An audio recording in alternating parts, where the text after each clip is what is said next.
네, 여러분 안녕하세요. 김진주의 부동산 원포인트 진행의 김진주입니다. 벌써 여러분과 함께 우리 불인이 탈출을 꿈꾼 지 11번째 시간이에요. 오늘은 여러분과 또 법률 이야기 나눠보는 시간인데요. 함께 해주신 전문가 먼저 소개해 드릴게요. 법무법인 한원의 부동산 전문 변호사 이동철 변호사님 나오셨어요. 어서 오세요. 네, 안녕하세요. 네, 안녕하세요. 네, 잘 지내셨죠? 네, 바쁘게 지내고 있습니다. 네, 꽃핀 거 아세요? 꽃이 많이 폈더라고요. 다행이네요. 바쁘게 사시는 분들은 꽃핀 것도 모르고 일만 한다 이러셔가지고. 꽃을 보고 좀 놀러 가야 되는데 네. 사무실에서만 있으니까 조금 답답한 건 있는 것 같습니다. 놀러를 안 가셨어요? 네, 못 주말? 갔습니다. 네. 네. 우리 불인이 여러분들은 그래도 낭만적인 봄날을 보내셨으면 좋겠어요. 뭐 투자도 투자지만 즐길 건 즐겨야죠. 이 코로나로 막 엄청 다 답답해 하시다가 최근에는 그래도 조금 방역 수칙이 좀 풀렸잖아요. 그래서 네. 많이들 여행도 다니고 또 꽃 보러도 다니시는 것 같아요.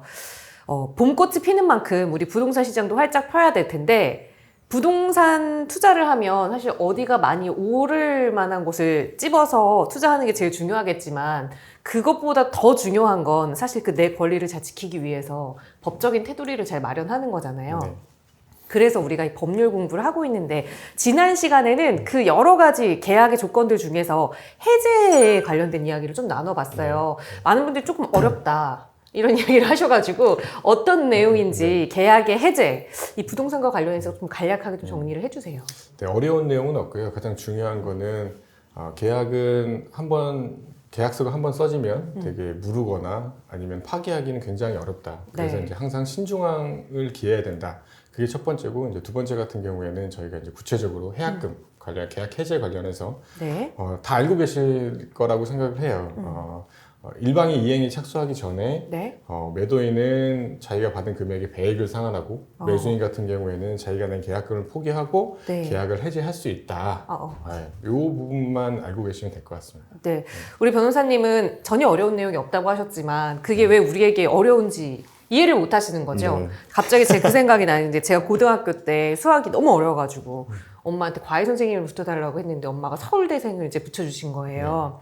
그랬는데 아무리 저희가 설명해도 이해가 안 되는 거예요. 그래서 선생님이 이거 이해가 안 돼요 라고 하니까 선생님은 제가 이해를 못하는 이유를 이해를 못하더라고요. 지금 이게 왜 어려운가 하면 괜히 이 법률 용어들이 좀 나오는 것 같아요. 뭐 이 계약을 파기한다. 우리는 그냥 계약이 없었던 걸로 한다. 뭐 보통 이렇게 얘기하는데 뭐 계약의 해제, 매수, 매도, 뭐 계약금, 위약금 이런 얘기가 나오니까 괜히 조금 더 어려워지는 것 같은 느낌인데 그 계약의 해제할 때 방금도 이야기를 한번 해주셨지만 이행에 착수하기 전에 민법에서 정한 대로 계약을 해제할 수 있다. 여기서도 이행이라는 얘기가 또 나오잖아요. 뭔가를 사려고 하는 사람 그리고 팔려고 하는 사람들이 그 시기에 따라서 이 계약 해제할 수도 있고 할 수도 없기도 하다. 이런 이야기죠. 그렇죠. 네. 그러면 그 사례를 좀 하나하나 볼게요. 첫 번째는 매수인, 그러니까 살려고 하는 사람이 우선 우리 둘이 제가 땅을 사려고 하는 사람이고 건물주세요. 네. 그래가지고 가정이라도 참 행복하네요. 네. 그래서 들었어요. 네. 건물주신데 제가 이제 살라고 가는데 마음에 들어. 그래서 계약금을 1,000만 원 내놓은 상태예요. 계약금. 이럴 때는 계약을 해제를 할 수가 있을까요?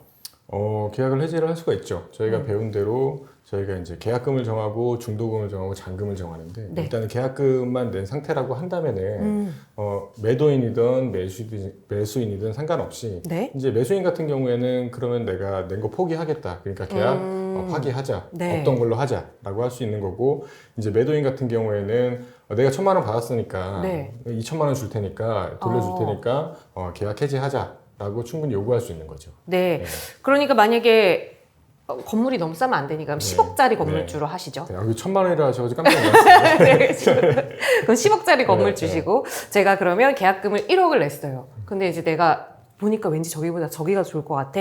그럼 제가 포기하려면 1억 준 거 안 받을게. 이렇게 해야 된다는 거죠. 네, 맞습니다. 그러면 만약에 이제 10억에 팔려고 그랬는데 딴 사람이 나타나서 15억 준다고 하니까 우리 변호사님이 저한테 그 건물 팔기 싫은 거예요. 그러면 어떻게 하는 거죠? 네, 그럴 경우에는 당연히 제가 받은 1억에다가 1억을 더 얹어서 2억을 돌려주고 계약을 해지하면 되는 거죠. 그러니까 근데, 결국에 1억을 손해 보는 거죠. 네, 각자는 다 각자 이제 토탈로 보면 1억씩을 계약금만큼의 손해를 보게 되는 거죠. 네. 근데 이제 이게 아까 말씀하신 대로 내가 10억을 팔려고 했는데 누군가 15억에 산다라고 네. 한다면은 산술적으로 딱 계산을 해봐도 내가 1억을 더 1억을 손해 보더라도 4억이 남으니까 그러니까요. 당연히 충분히 이제 그거는 가능한 거겠죠. 네, 이렇게 이제 계약금만 낸 상태에서는 이렇게 좀 이해를 해보면 편할 것 같은데, 자, 그렇다면 더 큰 문제가 되는 게 바로 계약금 다음 중도금을 낸 이유잖아요.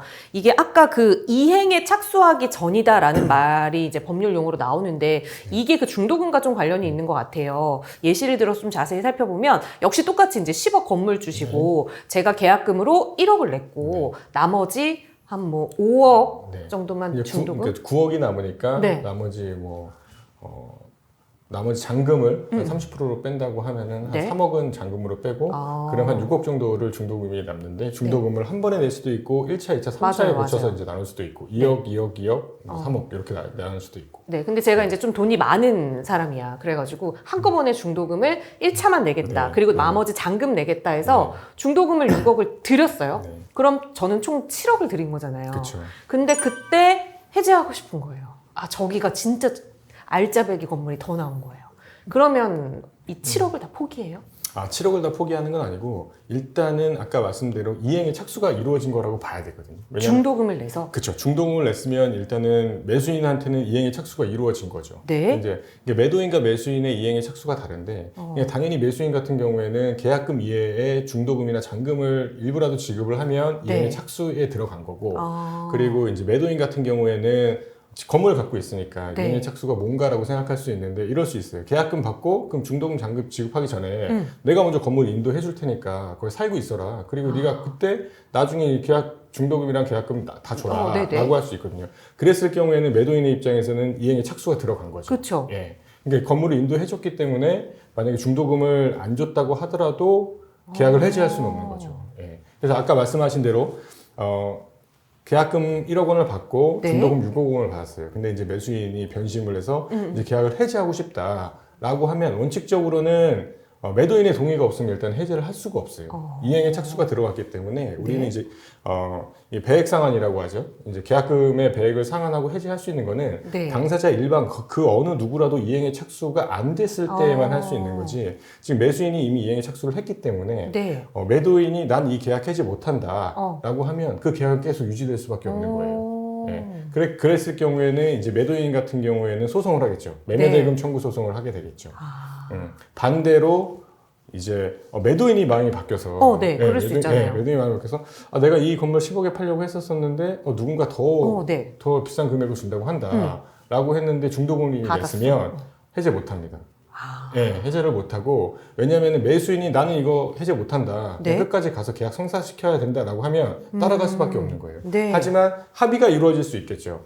그래? 그러면 해지할 테니까 그 계약금 배액 나한테 줘라 라고 합의가 이루어지면 그때는 이제 계약을 해지할 수 있게 되겠죠. 그때는 계약금만 넣은 상태랑은 조금 이제 복잡해지네요. 그거보다는 훨씬. 그렇죠. 이제 일단 이행의 착수가 있으면 네. 계약은 함부로 해지 못한다. 그냥 누군가가 끝까지 가길 원하면 네. 그 계약은 끝까지 가야 된다. 이렇게 그렇구나. 생각하시면 될 것 같습니다. 결국에는 뭐 소송까지 가는 일도 많겠네요. 네. 그럼 중도금이 정말 계약금보다는 더 중요할 것 같은데, 근데 사실상 이 매수인이 중도금을 이제 거의 뭐 입금하는 식으로 거래를 하잖아요. 뭐 하나 한 거 없고 계좌로 그냥 내 돈이 들어왔을 뿐이다. 이건 이행이 아니다. 이렇게 주장할 수도 있지 않을까요? 그렇죠. 그 부분은 약간 입장 차이가 있을 수 있는데 왜냐면 이 법률이라고 하는 건 항상 상대방 입장에서 생각을 해봐야 되거든요. 네. 근데 매수인 입장에서는 기간은 정해졌지만 그 기간이라고 하는 거는 네.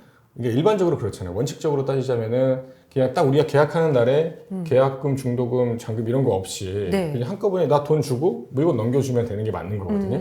근데 이 중도금의 기간을 정하고 잔금의 기간을 정하는 거는 네. 매수인을 어떻게 보면 배려하는 거예요. 너무 커서. 그렇죠. 너무 크니까 그 금액을 한꺼번에 만들어서 내긴 부담스러우니까 기간을 나눠서 내라라고 이제 매수인의 이익이라고 보면 되는 거거든요. 근데 매수인이 그걸 포기하고 네. 나는 그냥 한꺼번에 주겠다라던가 아니면 기간이 정해져 있어도 그 기간 전에 미리 주겠다라고 하면 네. 그거는 매수인의 이익이기 때문에 얼마든지 포기를 할 수 있는 거예요. 예. 근데 이제 반대로 또 이제 매도인의 입장에서 생각하면 그것만 생각하면 그런데 우리 네. 법률에서는 배액 상환에 의한 계약 해제가 가능하잖아요. 그쵸? 어떻게 보면 기간을 유예받을 수 있는 거거든요. 그럼요. 예. 그러면 나는 근데 이 기간 안에 받아야 되는 건데 그죠. 네가 먼저 지금 입금했기 때문에 내가 배액을 주고 네. 계약을 해지할 수 있으면 해지를 못했다라고도 생각할 수 있는 그럴 것 거거든요. 같아요. 예. 근데 법률에는 딱 정해져 있습니다. 이게 매수인의 주장에 맞게 지금 법률이 규정되어 있죠. 예. 왜냐하면 아까 말씀드린 거와 같이 일단은 기한의 이익, 기한의 이익이라고 하는 거는 채무자한테 있는 거예요. 네. 그 기한의 이익을 누릴 수 있는 거는 채무자한테 있는 거기 때문에 내가 그 기한의 이익이 전에 그 기한의 이익을 포기하고 네. 그냥 미리 더 빨리 돈을 줄 수도 있는 거고 그리고 특별한 사정이 없으면 채무자는 그냥 언제든지 그냥 변제하면 되는 거예요. 그렇구나. 근데 생각해보세요. 내가 돈을 빌려드렸는데 네. 뭐 내가 한 달 뒤에 갚아라라고 줬는데 보름 뒤에 갚았어요. 그럼 좋긴 좋죠. 그렇죠. 좋잖아요. 그건 좋죠.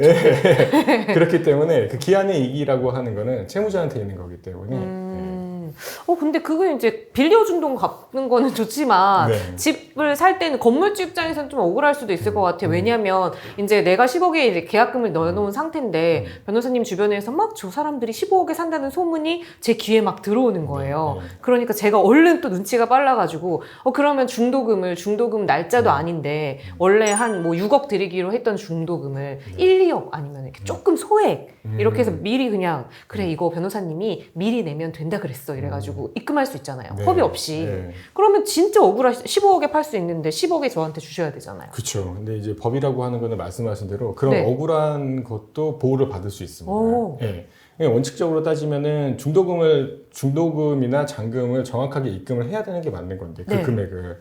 근데 어떻게 보면 편법인 거죠. 그쵸. 만약에 중도금이 6억인데 내가 한 600만 원만 먼저 입금을 하겠다. 네. 똑똑해. 왜냐하면 입금을 그래도 이행의 착수라고 할 수 그러니까요. 있으니까. 네.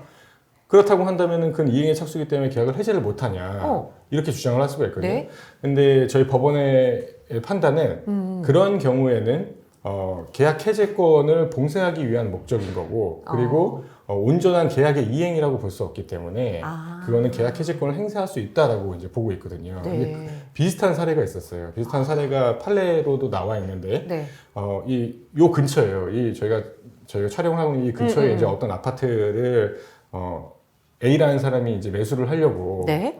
이제 여러 물색을 하고 알아보고 있었는데 자기가 임차해서 살고 있는 그 집이 네. 이제 매물로 나온 거예요.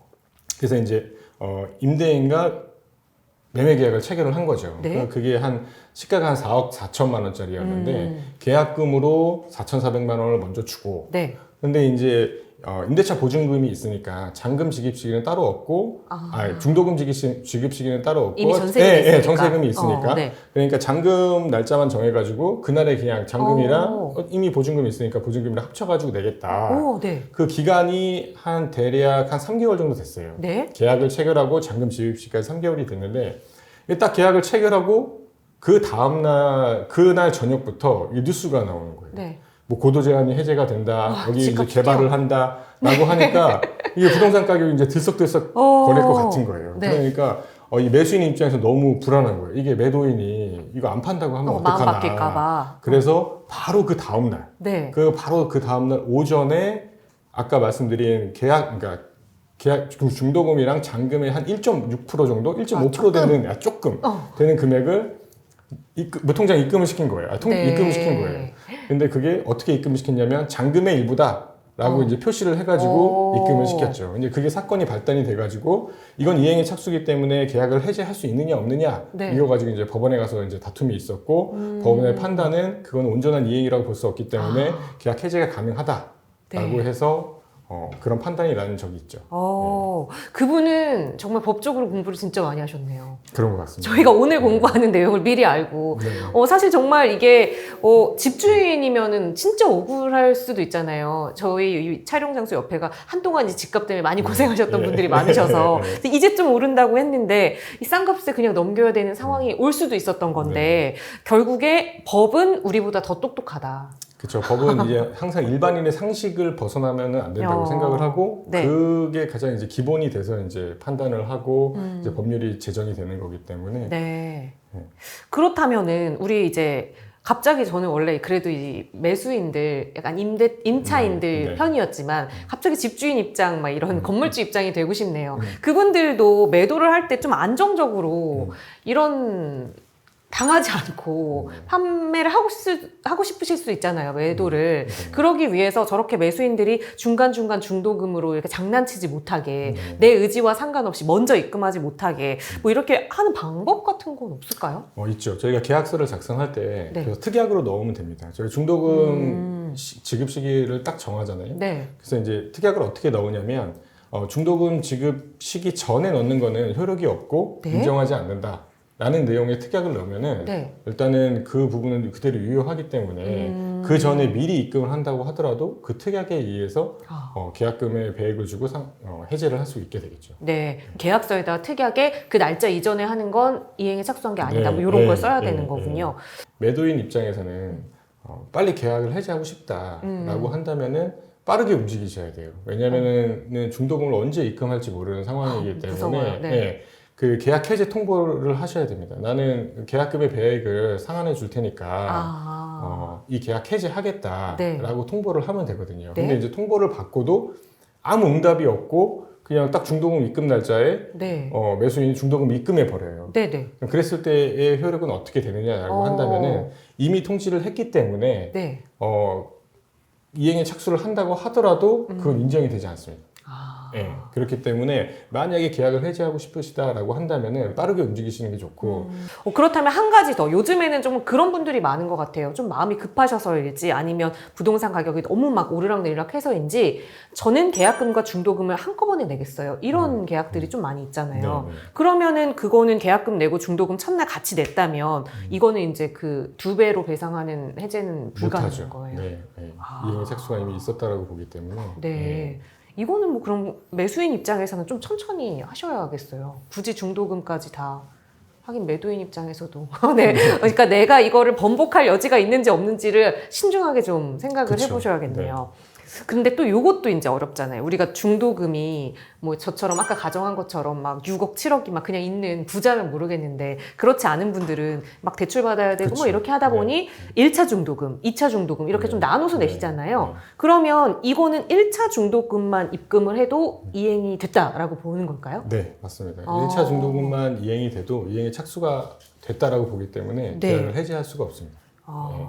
그리고 제가 계약서를 많이 보는데 이제 보통 공인중개사를 통해서 이제 계약을 하다 보면 의외로 계좌번호가 없는 경우가 되게 많아요. 아, 계약서예요? 네, 계좌번호가. 왜냐하면 보통 이제 공인중개사를 통해서 하면은 이제 뭐 만나서 하거나, 그래서 이제 바로 이제 거기서 공인중개사를 통해서 이제 입금이 되고 하는 경우가 많기 때문에 이런 것도 한 가지 팁이 될 수는 있을 것 같아요. 내가 만약에 매수인이다라고 해가지고 이게 언제든지 이게 오를 가능성이 있고 라고 한다면은 계약서에다가 매도인의 계좌번호 좀 넣어주세요 라고 이렇게 요청을 할 수는 있을 것 같아요. 만약에 그게 있다라고 한다면은 아까와 같이 뭐 매매계약 당일 매매계약 그 다음날 바로 그렇게 입금을 하는 경우는 조금 이제 무리가 있지만 어느 정도 기간이 지난 다음에 이게 조짐이 심상치 않다라고 한다면은 중도금을 입금할 수가 있겠죠. 근데 이제 중도금을 입금할 때도 너무 소액을 입금하시면 안 돼요. 어느 정도의 이게 이행의 착수에 해당한다라고 평가될 만큼의 금액을 넣어야 되거든요. 근데 이제 그 금액이 그럼 얼마냐라고 했는데 그건 딱 정해져 있진 않아요. 근데 제가 이제 여러 가지 판례를 본 경험상 보통 한 40%는 돼야 되는 것 같아요. 40% 정도는 넘어야지만 이게 온전한 이행의 착수라고 보고 계약을 해제할 수 없다라고 판단을 하지 뭐 5%, 10% 아까 말한 뭐 2, 3% 이 정도 내가지고는 조금 어렵다고 볼 수 있죠. 그러면 사실은 매수인 입장에서 진짜 이게 꼭 사고 싶다. 여기는 호재가 분명히 이제 터진다라고 하면 그냥 다 입금하는 게 제일 좋네요. 그렇죠. 그게 제일 좋죠. 근데 이제 아까 말씀하신 대로 현실적으로 그렇게 할 수 있는 분들이 많지는 않을 것 같아요. 말씀하신 대로 이제 자금도 어디서 빌려와야 되고 또 은행에서 대출도 받아야 되고 뭐 이런 부분들이 있기 때문에 오늘은 그러니까 그 계약을 해제할 때 중도금이 얼마나 중요한지에 대해서 배운 건데 다시 한번 여러분 잘 기억을 해보셔야 될 것 같습니다. 부동산 계약서 작성하실 때 계약금, 중도금, 잔금 너무 헷갈리니까 보통 계약 그냥 중도금까지 한꺼번에 할게요. 이렇게 하시는 분들 그동안 많으셨거든요. 공인중개사분들도 뭐 그렇게 하라고 해주시는 분들도 있었고 있었고, 하지만 내 마음이 좀 변할 수도 있다. 이 시세가 좀 어떻게 될지 모른다. 이런 걸 조금 유예해주는 기간이 그 중도금 납부 기간이니까 그 기간을 너무 없애지 마시고 꼭 한번 점검해보시고 그걸 같이 내고 싶다 하신다면 전문가와 이야기를 좀 나눠보시는 게 좋을 것 같아요. 여러분 손해보시지 않게 좀 법적 테두리 안에서 또 부동산 투자 계약 잘 하실 수 있도록 언제든지 저희가 도움 드릴 거고요. 저희 오늘은 좀 쉽게 이야기를 나누려고 노력을 했는데 조금 이해가 더 잘 되셨나요? 그래도 안 되셨다면 댓글로 남겨주세요. 다시 조금 더 쉽게 설명을 해보도록 노력을 하겠습니다. 저희 구독과 좋아요 그리고 알림 설정은 필수인 거 아시죠? 그리고 여러분 소정의 후원금으로 이루어지고 있는 저희 멤버십에 많이 가입해 주시면 저희 더 질 좋은 부동산 콘텐츠로 여러분과 함께 할 테니까요. 그것도 많은 참여 부탁드립니다. 변호사님과는 이제는 4월 마지막 주 돼야 보겠네요. 그때는 진짜 꽃이 다 폈다 지는 시기인가요? 아닌가? 아직 피나요? 어쨌든 네, 더 따뜻해지면 다시 뵙겠습니다. 오늘도 시청해주신 여러분 고맙습니다.